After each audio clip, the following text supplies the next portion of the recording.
Hi friends, try and tasty ഫുഡിൻ്റെ പുതിയൊരു വീഡിയോയിലേക്ക് സ്വാഗതം. ഇന്ന് നമുക്ക് വളരെ ടേസ്റ്റി ആയിട്ടുള്ളൊരു മീൻകറി തയ്യാറാക്കിയെടുക്കാം. ഇതിനായിട്ട് ചേർക്കാനുള്ള ചേരുവകളൊക്കെ ഞാനൊന്ന് ചതച്ചിട്ടാണ് എടുത്തിരിക്കുന്നത്. ഇതിലേക്ക് ഞാൻ 2 പച്ചമുളക് എടുത്തിട്ടുണ്ട്. വലിയ പച്ചമുളകായിരുന്നു. എരിവുള്ള മുളകും കൂടി ആയതുകൊണ്ട് 2 എണ്ണമാണ് എടുത്തിട്ടുള്ളൂ. പിന്നെ വലിയൊരു കഷ്ണം ഇഞ്ചി, ഫുള്ളായിട്ടുള്ള വെളുത്തുള്ളിയുടെ ഒരു കുടപ്പൻ, 3 തണ്ട് കറിവേപ്പില, ഒരു 1/4 കപ്പ് ചെറിയ ഉള്ളി, ഇത്രയും ചതച്ചെടുത്തിട്ടുണ്ട്. പിന്നെ അരമുറി തേങ്ങയുടെ ഒരു തേങ്ങാപ്പീര പിഴിഞ്ഞിട്ട് കുറച്ച് തേങ്ങാപ്പാൽ 1/4 പാലും 2/2 പാലും മാറ്റി വെച്ചിട്ടുണ്ട്. വെള്ളത്തിൻ്റെ അളവൊക്കെ നമ്മൾ ഇഷ്ടാനുസരിച്ച് ചേർത്ത് കൊടുക്കാം കേട്ടോ. കാരണം ഞാനിതിപ്പോൾ കുറച്ച് ഗ്രേവിയോട് കൂടിയുള്ള കറിയാണ് തയ്യാറാക്കിയെടുക്കുന്നത്. അപ്പോൾ അതിനനുസരിച്ചുള്ള വെള്ളം എടുക്കുക.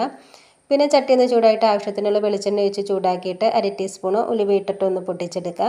ഇതിലേക്ക് നമ്മൾ ചതച്ച് വെച്ചിരിക്കുന്ന ആ ഒരു മിക്സും കൂടി ഇട്ട് കൊടുക്കുക. ഒരു 1.5 ടീസ്പൂൺ അളവിൽ ഉപ്പ് ചേർത്ത് കൊടുത്തിട്ടുണ്ട്. മീൻകറി ആയതുകൊണ്ട് കുറച്ച് ഉപ്പ് കൂടുതലായിട്ട് ചേർക്കണമല്ലോ, അതുകൊണ്ട് 1.5 ടീസ്പൂൺ ചേർത്തിട്ടുണ്ട്. പിന്നെ നമുക്കിതെല്ലാം നല്ലതുപോലെ ഒന്ന് മിക്സ് ചെയ്തെടുത്തിട്ട് ഒന്ന് വാട്ടിയെടുക്കുക.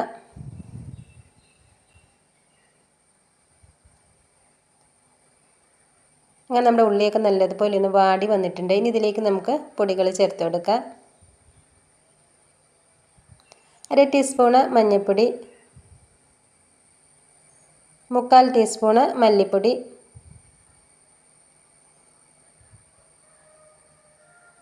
1/2 ടീസ്പൂണ് എരിവുള്ള മുളക് പൊടി,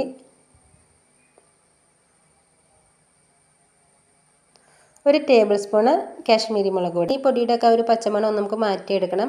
കുറച്ച് വെളിച്ചെണ്ണ കൂടി ഒന്ന് ഒഴിച്ചു കൊടുക്കട്ടെ. കാരണം കുറച്ച് എണ്ണ ഉണ്ടെങ്കിലാണ് ഈ പൊടിയൊക്കെ നല്ലതുപോലെ ഒന്ന് മിക്സ് ആയിട്ടൊന്ന് നമുക്ക് ഒന്ന് മൊരിഞ്ഞ് കിട്ടത്തുള്ളൂ. അപ്പോൾ കുറച്ച് വെളിച്ചെണ്ണ കൂടി ഒന്ന് ഒഴിച്ചു കൊടുത്തിട്ടുണ്ട്. ഇനി ഇത് നല്ലതുപോലെ ഒന്ന് മിക്സ് ചെയ്തെടുത്തിട്ട് ഈ പൊടിയുടെ ഒക്കെ ആ ഒരു കളറൊക്കെ ഒന്ന് മാറുന്നത് വരെ ഒന്ന് നമുക്ക് വഴറ്റിയെടുക്കാം.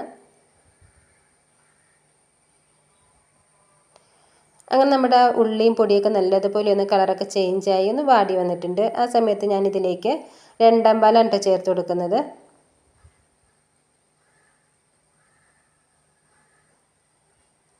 പാല് ചേർത്ത് കൊടുത്തതിന് ശേഷം നമുക്ക് നല്ലതുപോലെ ഇതൊന്ന് മിക്സ് ചെയ്തെടുക്കാം.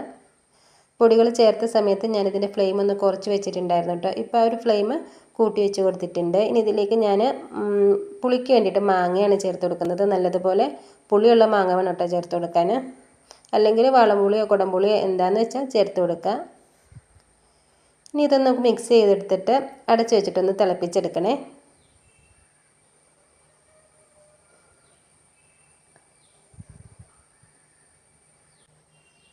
നമ്മുടെ ഗ്രേവിയൊക്കെ ഇവിടെ നിന്ന് തിളച്ച് വന്നിട്ടുണ്ട്. ഈ സമയത്ത് നമുക്കിതിലേക്ക് മീൻ കഷ്ണങ്ങൾ ചേർത്ത് കൊടുക്കാം. ഏത് മീൻ വെച്ചിട്ടും ഇങ്ങനെ കറി തയ്യാറാക്കി എടുക്കാം കേട്ടോ. ഞാനിപ്പോൾ ഇവിടെ അയല മീനാണ് എടുത്തിരിക്കുന്നത്. 1/2 കിലോ അയല മീനാണ് എടുത്തിരിക്കുന്നത്. മീൻ കഷ്ണങ്ങൾ ഫുള്ളായിട്ട് അങ്ങ് ചേർത്ത് കൊടുത്തിട്ടുണ്ട്. കഷ്ണങ്ങൾ ചേർത്ത് കൊടുത്ത ഉടനെ തന്നെ നമുക്ക് ഇതേപോലെ കയ്യിലിട്ടിട്ടൊന്ന് മിക്സ് ചെയ്ത് കൊടുക്കാം. മീൻ കറി കുക്ക് ചെയ്യാൻ വെച്ചിട്ട് ഇടയ്ക്ക് നമുക്കിതൊന്ന് ഒരു തുണി ഉപയോഗിച്ചിട്ട് ചട്ടി ഒന്ന് ചുറ്റിച്ചൊക്കെ കൊടുത്തിട്ടൊന്ന് മിക്സ് ചെയ്തെടുക്കാം. എന്നിട്ട് ഇതിൻ്റെ ഉപ്പൊന്ന് ചെക്ക് ചെയ്ത് നോക്കണേ.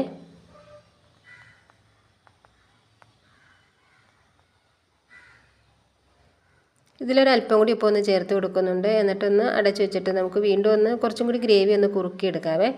കാരണം നമ്മളിതിലേക്ക് ഇനി തേങ്ങാപ്പാൽ ചേർത്ത് കൊടുക്കാനുള്ളതാണ്.